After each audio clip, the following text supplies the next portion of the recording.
हम ममता झा समस्त मिथिलावासी के गोर लागै छी। छमासा गाबऽ जा रहल छी। जाहि गीत के रचना आदरणीय मणिकांत झा जी केने छथिन। जय मिथिला, जय मैथिली, जय माँ जानकी।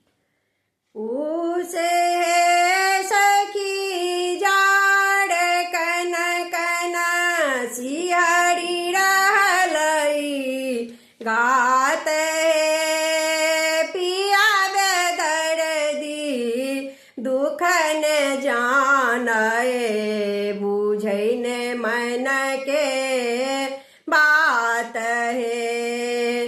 पूस है सखी जाड़ कन कन सिहरी रहलै गात है पिया बेदर्दी दुख न जानै बुझै न मन के बात है। पिया बेदर्दी दुख न जानै बुझै न मन के बात है।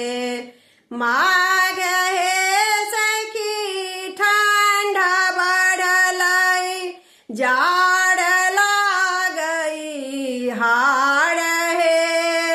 माघ है सखी ठंडा बढ़लै जाड़ लागै हाड़ है। जानी ने कोना राति बीतत जीवन भेला पार है। जानी ने कोना राति बीतत जीवन भेला पार है। फागुन है सखी आम मजरल उड़ल रंग अबीर है। फागुन है सखी आम मजरल उड़ल रंग अबीर है। बाजै डंफा ढोल मंजीरा पाहुन मोर बाहिर है।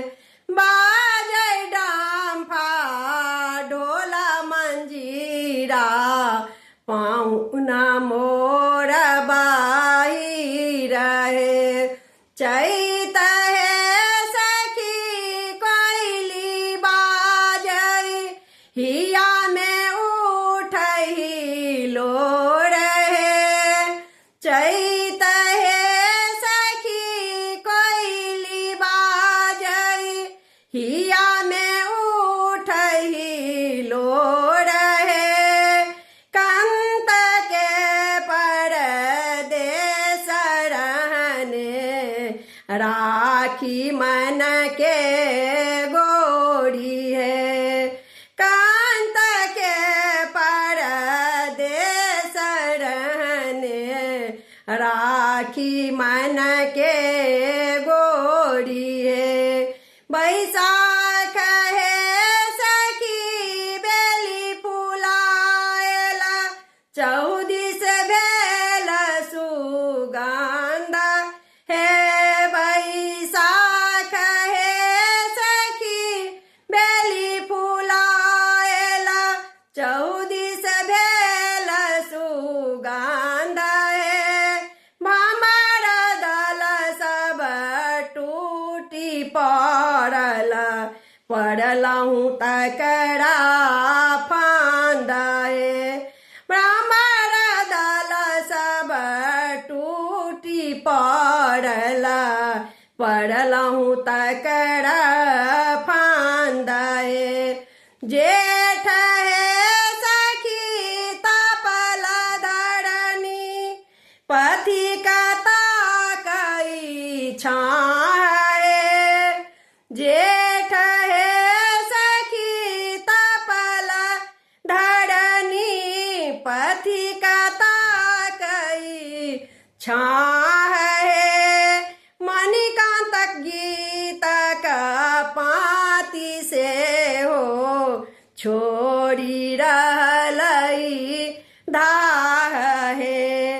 मणिकांत गीतक पाती से हो छोड़ी रहलई धाह हे। धन्यवाद।